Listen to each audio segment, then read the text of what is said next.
The rattle of gunfire tore through the crisp Montana air, as Fiona Caldwell huddled beneath the splintered porch of what was once her family's homestead. Clutching her father's pocket, watched the only possession she had left after the raid that had stolen everything else. 17 days since the attack, and she was still counting each heartbeat, each minute she survived, as if time itself might suddenly stop for her as it had for her parents. Montana Territory, 1878. The untamed wilderness showed no mercy to those who couldn't defend what was theirs. Fiona's pale fingers trembled against the cool metal of the watch as she peered out at the smoking remains of her childhood home. 22 years old, orphaned, and completely alone in a land where solitude was a death sentence. "No use crying over what's done," she whispered to herself, the words hanging in the frigid morning air. Her emerald eyes, once bright with hope for a future teaching at the settlement school, now reflected only survival's harsh glint. Survival meant Miles Sweetwater, the nearest town, 15 miles across open country filled with threats both animal and human. With nothing but her mother's wedding dress wrapped in oilcloth and tucked beneath her arm, Fiona began walking. The journey took all day, the Montana sun beating down mercilessly. By the time the crude wooden sign announcing Sweetwater appeared on the horizon, Fiona's fair skin was burned and her throat parched dry. The bustling mining town was a shock after weeks of solitude, men shouting, horses whinnying, the piano from the saloon tinkling a jaunty tune that felt obscene against her grief. She stumbled toward the general store, the only place she could think to seek help. As she reached for the door, her vision swam, exhaustion and dehydration finally claiming their due. The last thing she saw before collapsing was a tall figure in a worn leather duster rushing toward her. When Fiona awoke, she found herself on a narrow bed in a room above the general store. A gray-haired woman with kind eyes pressed a cool cloth to her forehead. "There you are, dear. You gave us quite a scare," the woman said. "I'm Martha Wilson. My husband Tom runs the store downstairs." Fiona tried to sit up but felt immediately dizzy. "My things right here, dear." Martha gestured to the wrapped wedding dress placed carefully on a nearby chair. "Not much to travel with. Where were you headed?" The question hung between them as Fiona realized she had nowhere to go. No family, no money, no future. Tears welled in her eyes as the full weight of her situation crashed down upon her. "Oh, child." Martha's weathered hand covered Fiona's. "You're not the first to come to Sweetwater with nothing but heartache. Tell me your story." And so Fiona did, her voice breaking as she described the raid that had taken her parents' lives while she had been gathering herbs in the woods. How she'd hidden for days afterward, afraid the raiders might return. How she'd finally gathered courage to venture toward civilization. Martha listened, nodding occasionally, her eyes full of understanding. "Well, you can stay here tonight," she said when Fiona finished. "Tomorrow we'll figure something out. Sweetwater takes care of its own, even the new ones." That evening, Martha brought up a tray with hearty stew, fresh bread, and a cup of strong tea. As Fiona ate her first proper meal in weeks, Martha outlined her options. "There's work in the laundry," Martha said, "though it's hard on the hands. The saloon's always looking for girls, but I wouldn't recommend that for a lady like yourself." Her eyes softened. "There's also mail order matches. Plenty of men in these parts looking for wives." Fiona nearly choked on her tea. "I couldn't possibly, just something to consider." Proper marriages, mind you, with respectable men who can provide. In these parts a woman alone is. Martha didn't finish the thought. She didn't need to. Sleep came fitfully that night as Fiona considered her limited options. By morning, desperation had clarified her thoughts. Teaching positions were scarce, and without references or connections. Unlikely. The laundry paid poorly, and the saloon work Martha mentioned would be a last resort. Marriage, though a practical arrangement, might be her best chance at security. Martha introduced her to Tom Wilson the next morning, a barrel-chested man with a magnificent mustache and kind eyes that matched his wife's. He listened to Fiona's story with a solemn nod. "Got a few decent men looking for wives," he confirmed. "Mining's bringing folks through, but not many women willing to brave the territory. I could make some introductions if you're interested." I'd appreciate that," Fiona said, her cheeks flushing. She'd always imagined love would precede marriage, but circumstances had stripped away such luxuries. That very afternoon, Tom arranged for Fiona to meet 3 prospective husbands in the back room of the general store. The first was a miner named Johnson with yellowed teeth and wandering eyes that made Fiona's skin crawl.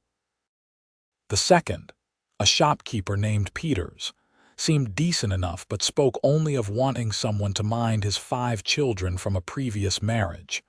The third was different. Mason O'Connor removed his hat as he entered the room, revealing sandy hair that curled slightly at the ends. His face was tanned and weathered, with lines around blue eyes that suggested he smiled often, though he wasn't smiling now. He stood a head taller than Fiona, his shoulders broad beneath a worn but clean shirt. "Miss Caldwell," he said with a slight nod, his voice deeper than she expected. "Mr. O'Connor," she replied, studying him cautiously. Tom cleared his throat. "Mason here has one of the best cattle operations starting up north of town. 50 acres, good water rights." Mason shifted uncomfortably under Fiona's scrutiny. "It's not much yet," he admitted, "but it will be.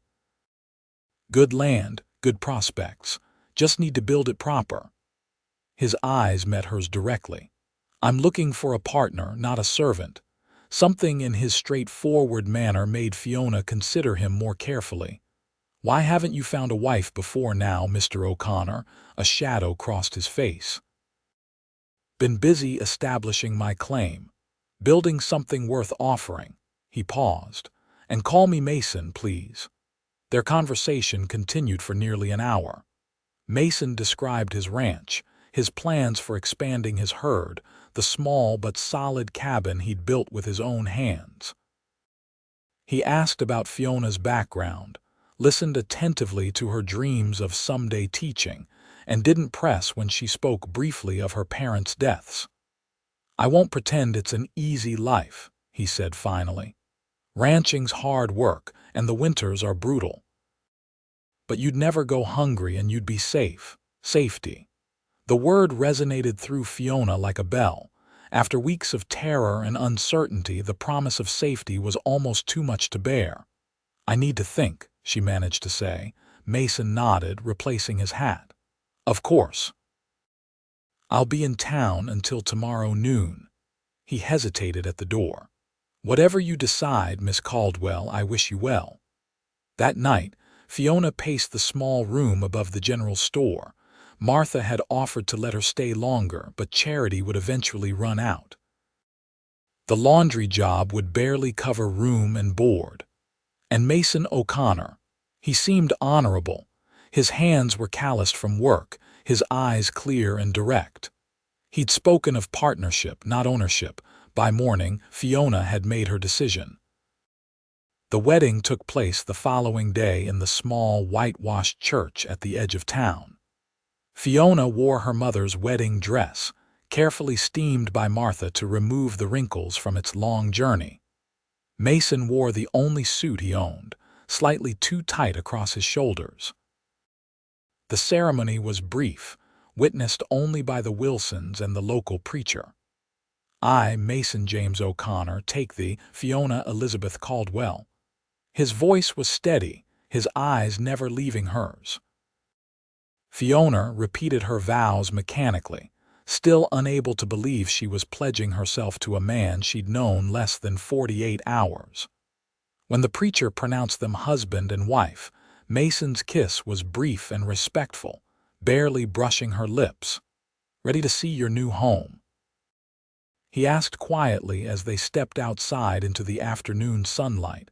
Fiona nodded, unable to trust her voice. This man was her husband now. This stranger. Mason helped her into his wagon, a sturdy vehicle pulled by two matching chestnut horses. Their few possessions, her wrapped wedding dress, now changed for a simple blue traveling outfit Martha had given her, and Mason's supplies from town were stowed in the back. The journey to the ranch took 3 hours, the landscape changing from the bustle of Sweetwater to rolling grasslands dotted with scrub, pine, and wildflowers.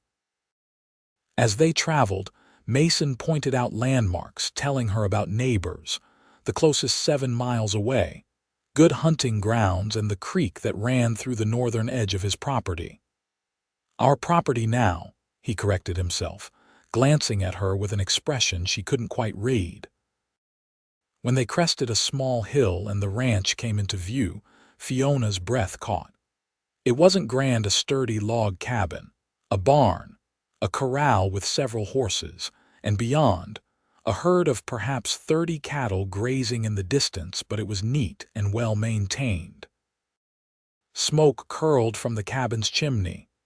"Ezra's been keeping things running while I was in town," Mason explained, noting her confusion about the smoke.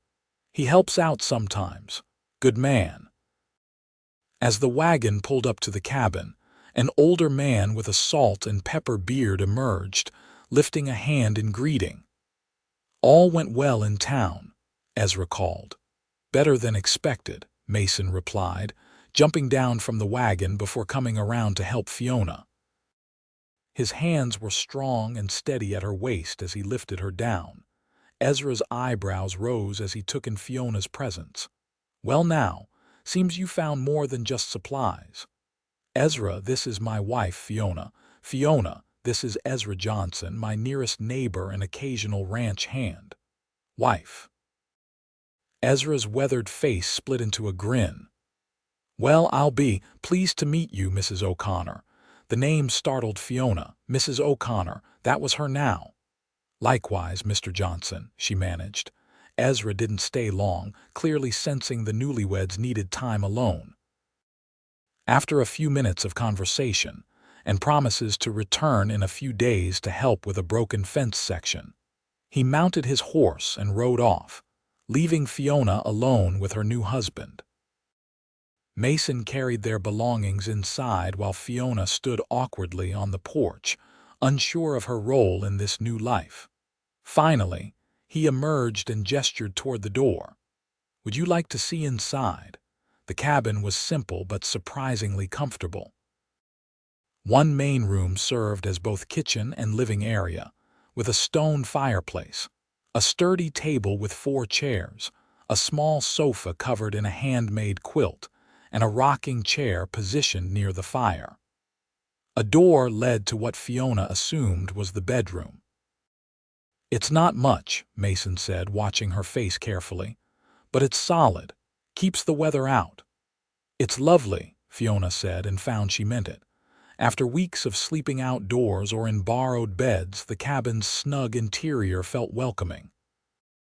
Mason showed her the pantry stocked with preserved foods, the water pump that meant no trips to the creek in winter, and the woodpile stacked neatly against the outside wall. Everything spoke of preparation, of a man who took his responsibilities seriously. "And through here." He hesitated before opening the bedroom door. The room contained a large bed with a patchwork quilt, a chest of drawers, and a small bedside table. A window looked out toward the distant mountains. Fiona's heart raced as she contemplated the bed. Tonight she would share it with this man, this stranger who was now her husband. As if reading her thoughts, Mason cleared his throat. "I'll sleep in the barn tonight. Give you time to settle in." When she turned to him in surprise, he added, "This isn't how either of us expected to find a spouse, I imagine. We can take things slow." Relief flooded through her. "Thank you," she whispered. Mason nodded. "I'll get supper started. You can unpack your things." It took Fiona less than 10 minutes to arrange her meager possessions in the chest of drawers. Her mother's wedding dress, carefully folded, the small portrait of her parents she'd rescued from the homestead, her father's pocket watch, the blue dress from Martha, and the clothes she'd been wearing when she arrived in Sweetwater, now washed and mended. When she emerged from the bedroom, Mason was frying bacon and heating beans over the cook stove. The domestic scene struck Fiona suddenly. This was her life now. This cabin, this man, this routine would define her days going forward. "Can I help?" she asked, approaching the stove. Mason glanced up, appearing relieved at her offer. "Sure, plates are in that cupboard there." They worked together to prepare the simple meal, moving awkwardly around each other in the small kitchen space. When they finally sat down to eat, silence stretched between them until Mason spoke. "I know this isn't ideal," he said quietly, "marrying a stranger for practical reasons. But I want you to know I'll do right by you, Fiona. You'll be safe here." There it was again, safety, the promise that had convinced her to accept his proposal. "Why did you want a wife, Mason?" she asked directly. "Truly." He considered the question, his blue eyes thoughtful. "Ranching's lonely work. I've built something here, something that could grow into a real legacy, but what's the point without someone to share it with?" He gestured around the cabin. "I want children someday. A family. Can't have that alone." His honesty was refreshing. No flowery declarations or false promises, just the simple truth of a man who had worked hard and wanted companionship. "I can't promise I'll be a perfect wife," Fiona said carefully, "but I'll work hard and do my part." Mason nodded, a small smile touching his lips. "That's all anyone can ask." That night, true to his word, Mason took a blanket and pillow to the barn after showing Fiona how to lock the cabin door from the inside. Alone in the large bed, surrounded by the unfamiliar sounds of the ranch at night, Fiona stared at the ceiling and wondered what kind of life she had committed herself to. The next few weeks established a routine that gradually became comfortable. Mason rose before dawn to tend to the cattle and horses, often returning mid-morning for breakfast. Fiona learned to cook on the cast iron stove, making biscuits and gravy, fried potatoes, and strong coffee to fuel Mason's long days of physical labor. While he worked with the livestock, Fiona tackled the domestic chores: cleaning, laundry, gardening in the small plot behind the cabin. Mason had started it, but clearly lacked knowledge of what grew best. Fiona applied what she'd learned from her mother, planting beans, carrots, and hardy greens that would supplement their meals. They spoke little at first, their conversations limited to practical matters. When to expect rain, how many eggs the hens had laid, whether the north fence needed mending. Mason continued to sleep in the barn, returning to the cabin only for meals and occasionally to sit by the fire in the evenings, whittling or reading one of the few books he owned. Fiona was grateful for his patience, but found herself increasingly curious about the man she had married. Each day revealed small details: the way he always thanked her for meals, how gentle he was with the animals, his habit of humming tunelessly when lost in thought. A month into their marriage, Ezra Johnson and his wife Harriet invited them to Sunday dinner. It was Fiona's first social outing as Mrs. O'Connor, and she felt unexpectedly nervous as they rode toward the Johnson homestead. "Harriet's been eager to meet you," Mason told her as they traveled. "Not many women in these parts. She'll be glad of the company." Harriet Johnson proved to be a plump, cheerful woman who embraced Fiona like a long-lost daughter the moment they arrived. "Land's sakes, girl, you're even prettier than Ezra described. Come in, come in. Let the men talk cattle while we get acquainted." In Harriet's cozy kitchen, Fiona found herself opening up about her situation in a way she hadn't been able to with Mason. Harriet listened sympathetically, her hands never stopping their work as she put finishing touches on their meal.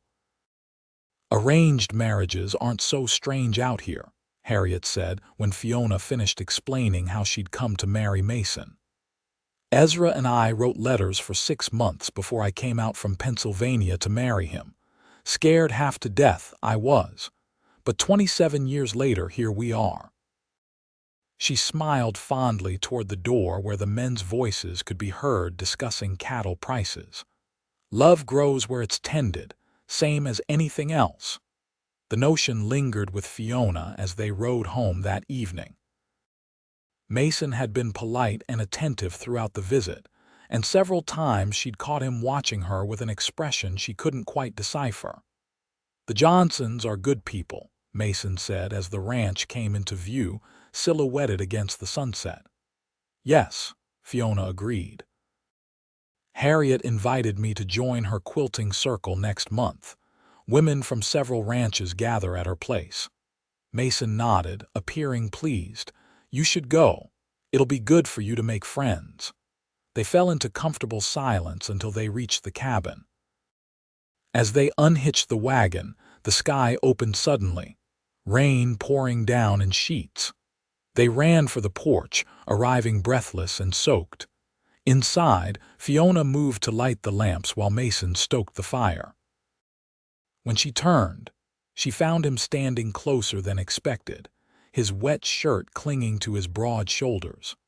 Droplets of water sparkled in his hair and his eyes reflected the flickering firelight. For the first time, Fiona allowed herself to truly look at her husband. He was handsome in a rugged way, his features strong and honest.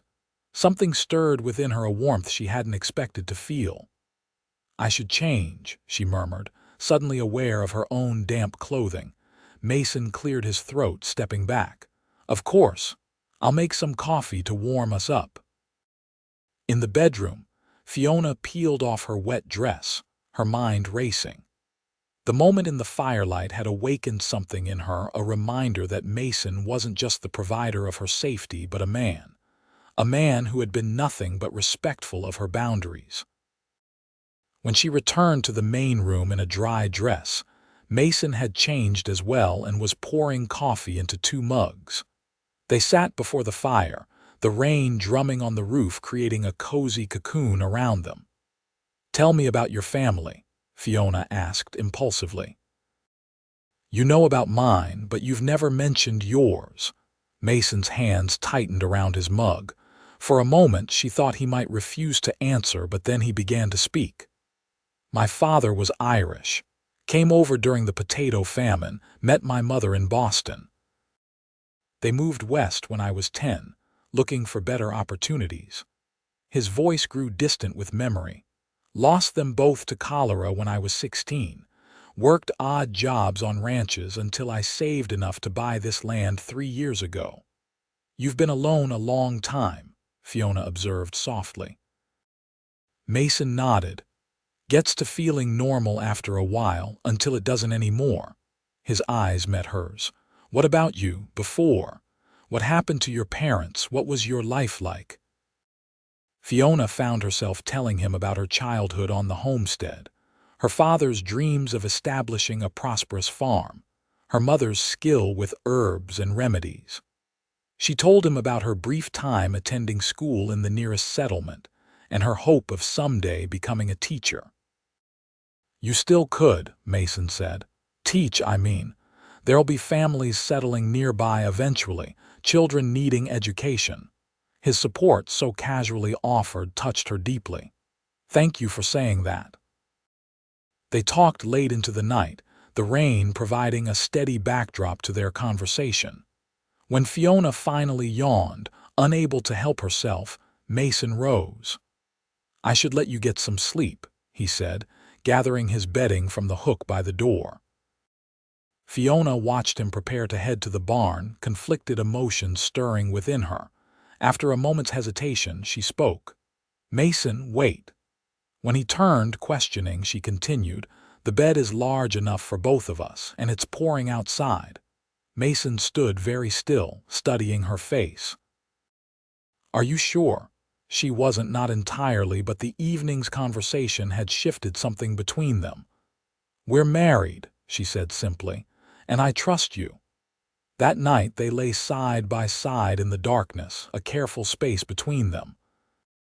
Fiona could feel the warmth radiating from Mason's body, hear the steady rhythm of his breathing. It was strange but not uncomfortable to share the space. "Good night, Fiona," Mason whispered. "Good night," she replied, and for the first time since her parents' deaths she fell asleep feeling not just safe, but somehow at home. The seasons changed. Summer's heat gave way to autumn's crisp mornings. The garden yielded a modest harvest that Fiona preserved for winter, filling the pantry with jars of vegetables and fruits traded with neighboring farms. Mason added 10 head of cattle to their herd and built a chicken coop that doubled their egg production. Their relationship evolved slowly, like a cautious dance. They continued to share the bed, though physical intimacy remained limited to occasional touches. Mason's hand at the small of her back as they walked to the barn, Fiona's fingers brushing his as she passed him coffee in the mornings. The tension between them grew, unacknowledged but increasingly difficult to ignore. Fiona found herself watching Mason as he worked, admiring the strength in his arms as he chopped wood or mended fences. She noticed how his face transformed when he smiled, the way kindness radiated from him when he dealt with injured animals or offered help to passing travelers. This wasn't the marriage she had imagined for herself, but it was becoming something real, a partnership built on mutual respect and growing affection. One crisp October afternoon, Mason rode out to check on a section of fence along their eastern boundary. Hours passed, and when dusk approached without his return, Fiona began to worry. It wasn't like him to be late without sending word. When full darkness fell with still no sign of him, Fiona wrapped herself in a heavy shawl and lit the large lantern they kept for emergencies, hanging it from the porch post as a beacon. She paced the cabin, jumping at every sound, imagining the worst: an accident, an attack, Mason lying injured somewhere on their land. Finally, near midnight, she heard hoofbeats approaching. Relief flooded through her as she ran onto the porch, lantern in hand. The horse that emerged from the darkness wasn't Mason's chestnut gelding, but a gray mare she didn't recognize. Atop it sat Mason, slumped forward, one arm hanging awkwardly at his side. "Mason," she cried, rushing forward as he half fell, half dismounted. "I'm all right," he grunted, though his pale face belied his words. "Horse spooked at a rattler, threw me against some rocks, shoulders dislocated, I think." Fiona helped him into the cabin, her heart racing with fear and something else, the sudden, crystal-clear realization of how much this man had come to matter to her. "Sit down," she ordered, helping him to a chair. "Let me look." Mason's shirt was torn and bloodied along the right side. With careful fingers, Fiona unbuttoned it, easing the fabric away from what was clearly a dislocated shoulder, the joint visibly out of alignment. Bruises were already forming across his ribs and along his side where he'd hit the rocks. "It needs to go back in," she said, drawing on memories of her mother treating similar injuries. "I've seen it done, but you can do it," Mason said through gritted teeth, his trust in her abilities absolute despite their short acquaintance. "Just pull steady and hard while I relax the muscle." Fiona positioned herself as he directed, her hands gripping his arm while he braced himself against the table with his good arm. Their eyes met, and Mason gave her a tight nod. "Now," he said. She pulled, feeling the sickening shift as the joint popped back into place.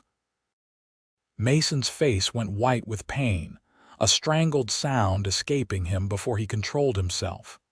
"Good," he gasped after a moment. That's good.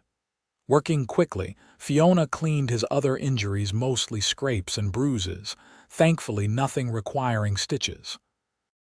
She fashioned a sling from a clean pillowcase and helped him into a fresh shirt, her fingers trembling slightly each time they brushed his skin. When she had finished, she brought him whiskey for the pain and sat across from him at the table, suddenly exhausted from the fear and relief. "Thank you," Mason said quietly. "Not sure what I would have done if you hadn't been here." The words hung between them, weighted with meaning. Before Fiona could respond, Mason continued. "The gray mare found me after my gelding ran off. Brought her back with me since I couldn't track my own horse in the dark." "You could have been killed," Fiona said, the reality of it hitting her anew, "if you'd hit your head instead of your shoulder." "But I didn't," Mason assured her. "I'm right here." Fiona looked at him, really looked at the man she had married for safety and security, and felt something inside her shift irrevocably. "I was so afraid," she admitted, her voice barely above a whisper. "When you didn't come home, I thought—" She couldn't finish the sentence. Mason reached across the table with his good hand, covering hers. "I'm sorry I frightened you." "It's not that." Fiona met his gaze directly. "It's that I realized I couldn't bear it if something happened to you, not because I need your protection or this home, but because I need you, Mason." The words tumbled out, honest and unplanned. "I think I'm falling in love with you." Mason's eyes widened, his hand tightening on hers. For a terrible moment, Fiona feared she had misread everything between them. Then he stood, wincing slightly as the movement jostled his injured shoulder and pulled her gently to her feet. "Fiona," he said, his voice rough with emotion. "I've been in love with you since the moment you stood in the general store and looked me straight in the eye, demanding to know why I hadn't found a wife before. So brave and direct, even though you were desperate." His good hand cupped her cheek. "I've been trying to give you time, not rush you, but every day I've fallen deeper." Fiona's heart soared at his words. She leaned into his touch, her eyes never leaving his. "You don't need to wait anymore," she whispered. Their lips met in a tender kiss that quickly deepened, months of unspoken longing finally finding expression. Mason's good arm wrapped around her waist, drawing her closer as Fiona's hand slid up to frame his face. When they finally broke apart, both breathless, Mason rested his forehead against hers. "I promised you safety when we married," he murmured, "but I want to give you so much more than that. Happiness, a future, a family." "You already have," Fiona replied, her voice steady with newfound certainty. "You've given me a home, not just this cabin or this land, but here." She placed her hand over his heart. "With you." That night, they truly became husband and wife, their physical union as tender and considerate as everything else about Mason had proven to be. In the quiet aftermath, as they lay tangled together beneath the patchwork quilt, Fiona felt a sense of rightness, of belonging that she had never expected to find again after losing her family.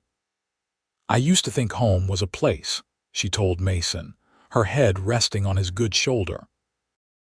"The homestead where I grew up with my parents. When I lost that, I thought I'd never feel at home again." Mason's fingers traced lazy patterns along her arm. "And now I know home isn't a place at all." She lifted her head to look at him, her eyes filled with love. "It's where you are." Winter arrived with a vengeance, blanketing the ranch in snow and bringing howling winds that rattled the cabin's windows.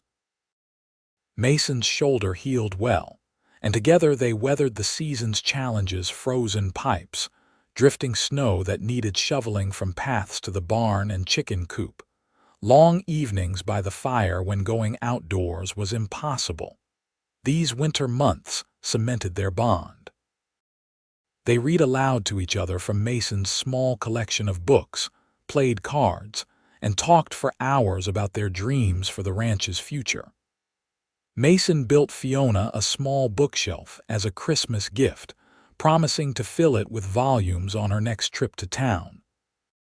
Fiona knitted him a scarf from wool traded with a neighbor, the deep blue matching his eyes. By February, Fiona began to suspect what the persistent morning sickness and missed monthly cycles meant.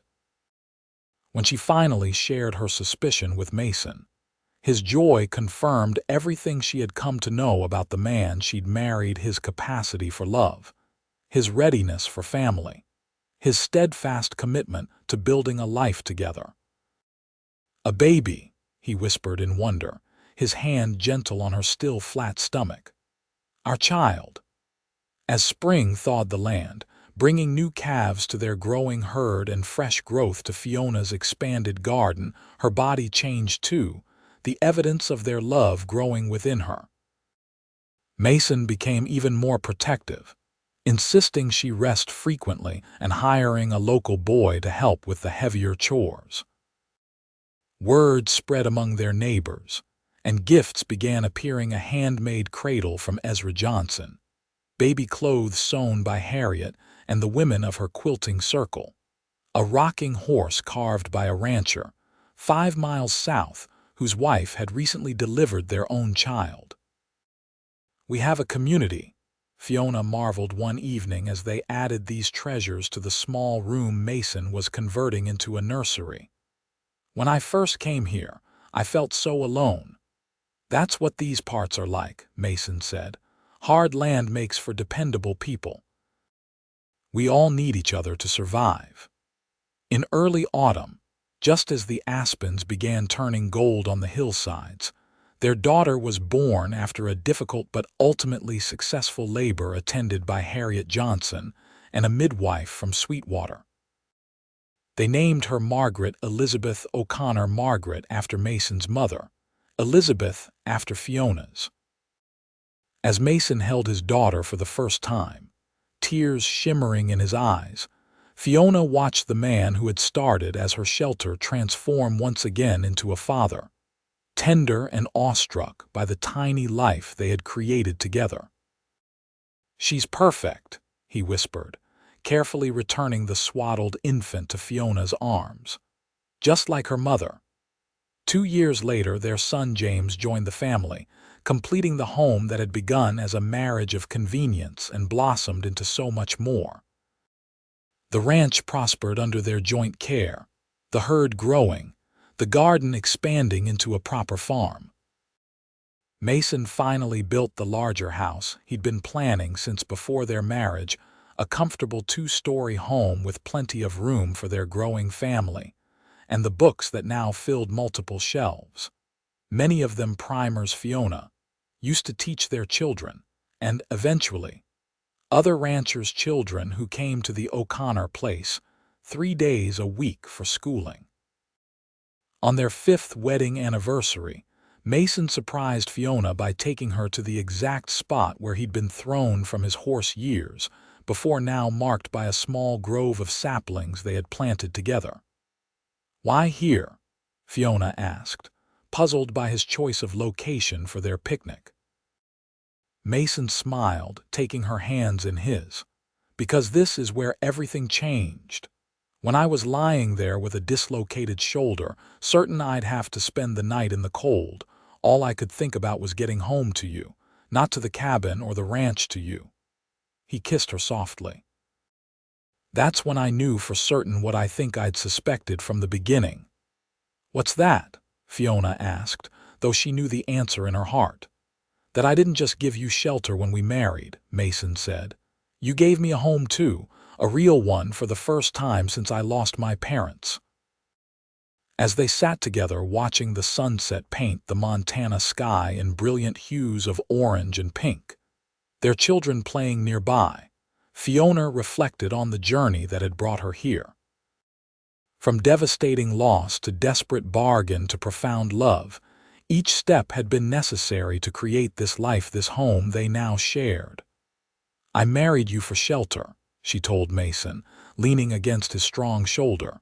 "But you became so much more than that." Mason's arm tightened around her. and you became everything I never knew I needed. In the years that followed, the O'Connor Ranch became known throughout the territory as a place of warmth and welcome. Travelers found rest there. Orphan children found new families, and everyone who passed through carried away stories of the couple whose love had transformed a simple cattle operation into a true home, proof that even in the harsh wilderness of Montana territory, hearts could find their way to exactly where they belonged. For Fiona and Mason, what had begun as a practical arrangement had become the greatest blessing of their lives, a reminder that sometimes the most unlikely beginnings can lead to the most beautiful destinies. And on quiet evenings when their grandchildren gathered around asking how they met, Fiona would share the truth without embarrassment. "I married your grandfather for shelter," she would say, her hand finding Mason's as naturally as breathing. "But he became my home,